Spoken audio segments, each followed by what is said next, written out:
familje e bukur tashmë nuk kam asgjë. Kam dashurinë dhe familjen që gjithmonë kam dashur të kem, por nënën, babajnë e vëllajnë nuk i kam, i humba në një ditë të gjithë. Ditën kur e mësuam për historinë time të dashurisë me një djalë jashtë normave të tyre, të stereotipeve që ndërton shoqëria. Unë isha e bardhë ndërsa ai me ngjyrë. Ky ishte krimi i tij edhe krimi jonë që u dashuruam. Unë jam rritur në një familje tradicionale. Vllai më i madh se unë ndonjëherë bëj më i rrët se babai. Megjithatë isha e lumtur. Kam qenë një fëmijë i lumtur edhe kur nuk i kam sjellë shqetësime familjes. As kur isha fëmijë, as kur isha adoleshente, por më vonë ndryshoi gjithçka. Jo nga sjellja ime, nga zemra ime. Për familjen, dashuria me ideal komunitetit rom nuk ishte e pranueshme, mirë po ishte më e fortë se në asnjë moment nuk ja kam bërë dysh fjalën familjes. Po në këtë rast duhet të zgjidhja mes familjes së ardhshme që doja të krijoje edhe familjes që më kishte arritur. Dhe e vështirë, dite të mërshme, me të pa gjumë, stres, dhimbje edhe shumë lodhë. Por edhe dhunë fizike. Ata bën shmos që mos të shkoja me të. Por unë prapë zgjodha atë. Burrin e jetës time dhe babajnë e fëmijëve të mi që me ndihmën e Zotit do ta sqarojnë familjen tonë të vogël. Kur do ta mendonte se atë ditë nuk doja të shkoja në atë mbledhje. E kisha vendosur mos të shkoja kur diçka ndodhi edhe më prishi planet. Shkova pa qejf shumë, por rezultoi vendimi më i mirë i jetës time. Ne kemi qenë të angazhuar të dy me disa shoqata për të drejtat e njeriut. Në aktivitete të ndara, sigurisht. Na kishin emëruar se do të bëj një takim për disa nisma që do të nxjerrin për integrimin e komunitetit rom në Shqipëri.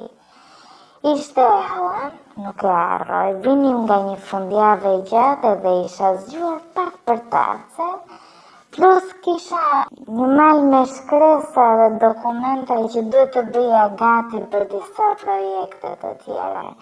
Edhe me thënë të drejtën doja ta shmangja atë tryez takimi, sepse do më merrte shumë kohë nga punët e tjera, plus që ishte vetëm prezantim, jo ndonjë takim që do të ndërmerrim veprime. Pra prania ime nuk ishte domosdoshme, mund të shkonte kushdo nga ne. Mirë po një kolege se doli diçka familjare pa planifikuar edhe unë desha s'desha ika, se nuk ishte tjetër kush të shkonte. Ne u mblodhëm edhe po prisim që të vinte ai. Ishte pak me vonesë edhe fillova të krijoja disa paragjykime për mos korrektësi e të tjerë, si që kemi ne. Por, kur ne ishim bërë gati, edhe ai hyri unë mbeta. Prisja, më duhet ta them, këtë nuk duhet të tingëlloj raciste asgjë. Do them atë që perceptojnë shumica e njerëzve edhe që fatkeqësisht unë e kisha në atë kohë. Ndoshta më pak, sepse unë merresha me disa shtresa të marginalizuara dhe paragjykimin e kisha gati inekzistent. Por me mendje mendoja që do hinde një djalë i ri nga komuniteti egjiptian i veshur jo mirë me fytyrë të vrare, kështu. Se nuk dua të kaloj në detaje. Por pak a shumë ato perceptimet që ndërtojmë ne nisur edhe nga mënyra se si pjesëtarët të këtij komuniteti jetojnë në barak, lypsar, në nur, edhe për fajin tonë, jo të tyre. Por kjo është një temë tjetër që mbase do të na duhet ta trajtojmë pa maskë. A i hyri në dhomë ishte ndryshe nga çdo perceptim para gjykimit, ishte thjesht ndryshe. Edhe nga ne ishte ndryshe, jo për pamje, po për një lloj aure që u shpërnda në dhomë sa pa i hyri. Kishte një buzëqeshje rrezullice, flokë të zinj të dendur, të hedhur sipër, edhe kishte veshur një kostum casual, që e bënte shumë modern, edhe mbante erë shumë të mirë. Ai na përshëndeti, u prezantua me të gjithë ne dhe zëri më këmboi në vesh si melodia më e bukur. Kishte diçka që u më gjepsa. Në atë moment nuk e kuptova. Mendova se ishte një lloj thyerje stereotipi. Po jo, ishte pa dyshim dashuri me shikim të parë. Për mua, jo për të. Se i diskutojmë sot edhe ai si më kishte vënë re derisa do të nisnim diskutimin mbi një çështje. Ai përveç se shumë i pashëm, nga mënyra se si fliste, kishte një bagazh që më intrigonte. Duke që ishte intelektual dhe njëherë azi fliste me gjuhë të thjeshtë. E shikoja me detaje, nuk e shqisja do të sytë. Kur një moment patëm një diskutim edhe mua mu desh që të mbroja teorinë e shoqatës në të cilën punoja. Aty nisën një diskutim të dy, diskutim të zjarrt. Me argumenta edhe aty shkëlqyen sytë që në atë dhomë kishte dikë që mund të kontestonte disa gjëra nga studimi i tij që na prezantoi shumë triumfator të gjithëve. Ai ishte momenti që ai më pikasi. Kur mbledhja mbaroi dhe ne lam një takim tjetër për mbylljes për detajet, ku të gjithë u çuan edhe u bën gati të dilnim, ai erdhi pranë meje e më ftoi për darkë. Nuk e mendova, thash po direkt. Ai qeshi edhe unë nuk e dija pse në atë kohë me zi prisi të takoja sërish. Unë nuk kisha patur asnjë eksperiencë tjetër, kisha patur njëje, por nuk kishin shkuar më tej. Mendoja se kisha rënë dashuri, por jo. Kishin qenë iluzione ose fiksime. Ajo që do të përjetoja më vonë ishte dashuri e vërtetë edhe më e madhe. Ne dolëm për darkë, jemi kënaqur shumë. Kemi folur shumë, ishte çdo gjë ndryshe nga çdo kush që kisha njohur. Ai ishte 5 vite më i madh se unë dhe ishte shumë i dhënë për studimeve. Familjen e kishte humbur kur kishte qenë i vogël. E kishin nxjerrë në rrugë për të lypur dhe një familje e kishte shpëtuar nga rruga dhe e kishte bërësuar. Për prindërit e tij nuk dinte më asgjë. I kishte kërkuar po më kot. Ishte rritur dhe ishte edukuar nga një familje si ne, jo nga komuniteti rom. Ama ai kur nuk e fsheu. Madje ka ngritur kauza për ta, ka pranuar me ballin lart. Nuk kishte turp për rënjët dhe ky ishte një tjetër tipar që më bëri të dashurohesha. Takimi i parë shkoi shumë mirë, ne dolëm sërish, në puna që sa u takuam sërish për projektet tona u munduam të mbanim të fsheta të lidhje që kishim krijuar. Ishim puthur, kishim deklaruar dashurinë për njëri tjetrin, vetëm aq. Një natë që ai donte të shkonte më shumë, unë nuk isha gati. Ai e respektoi dhe priti momentin kur unë të isha gati. Lidhja jonë u forcua. Kishim 2 vite bashkë. Familja e tij më njihte. Imja, jo. Kishim folur gjatë për atë moment. Ai e ndjente që unë kisha frikë të tregoja familjes sepse ishin shumë tradicional. Vëllai, edhe pse isha mbushur 25, vazhdonte më ndiqte ndonjëherë me makinë për të parë me kë shoqërohesha. Ishin shumë konservator. Mirë po ne nuk mund të shtynim për gjithmonë ashtu. Edhe Prap, nuk ndodhi ashtu si që ne kishim planifikuar. Një afërmim na kish parë në një nga ato takime tone, që nuk është se bënim skena. Në asnjë moment ishim shumë të kujdesshëm në publik, se nuk ishte në natyrën tonë të putheshim e të ndukeshim. Por sërish kur sa shite nuk ishte dyshim se ne ishim qift, se as mundoheshim të rrinim larg.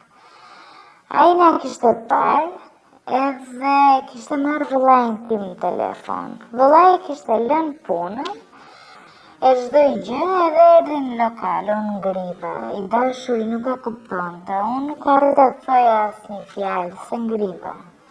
Vëllai u drejtua nga tavolina jon edhe ul. Në atë moment i dashuri e njohu se kishte parë fotot e mia. Sa ai do thoshte një fjalë, vëllai ka futur një grusht në mes të lokalit, të gjithë u trembën. Më kapi nga krau fort, edhe tha vetëm, mos u të shikoj me afër motrës time, i mundit.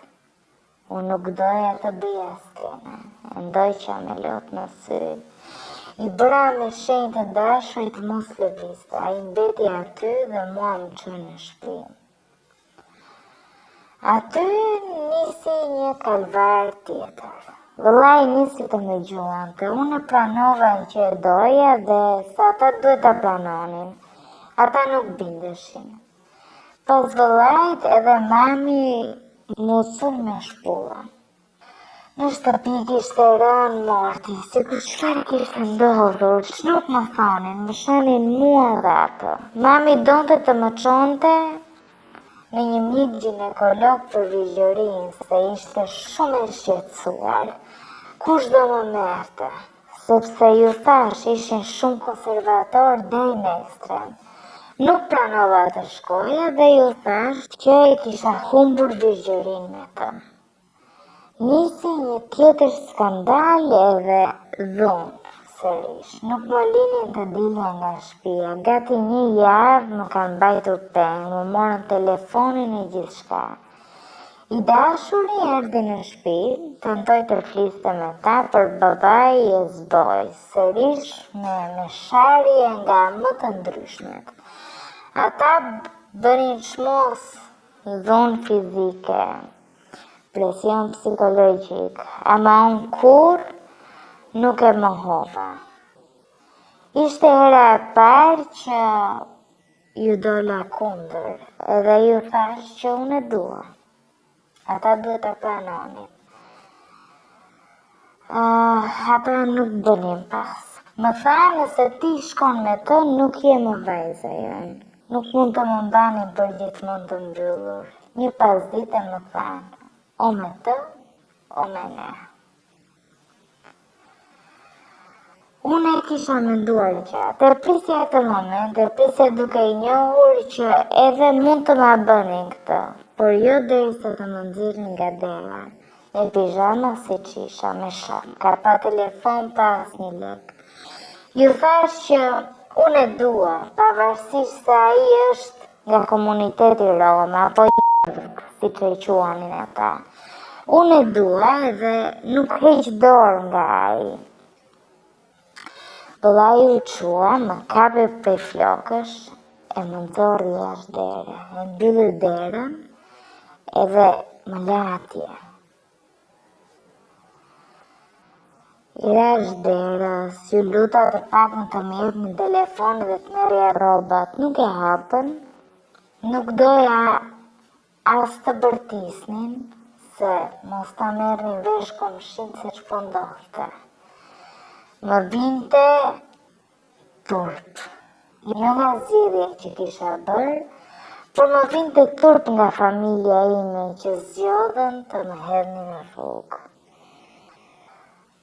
Ashtu si që isha, nuk isha zgjidhje tjetër, ika me këmbë deri tek shtëpia e dashurit.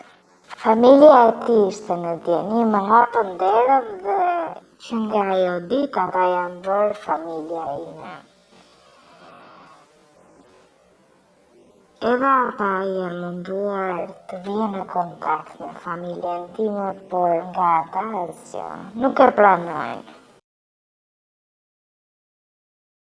Jo, jam munduar në distancë, por ja, ata nuk e planojnë. Madje thonë që vajza ka vdekur. Edhe ato muajt e parë ata prisnin që unë të kthehesha, por unë nuk u ktheva. Dhe me sa duket kjo i ka bërë edhe më keq. Kishin shkuar në polici, kishin denoncuar sikur më kishin rënë vëllai, por gjithçka u sqarua. Dhe kushdo që i pyet tani, kështu thonë, na ka vdekur vajza, mos na e zini në gojë.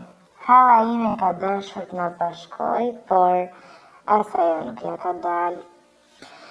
Për ta, jam e vdekur. Jam e vdekur se dashurova një djalë ndryshe nga ata.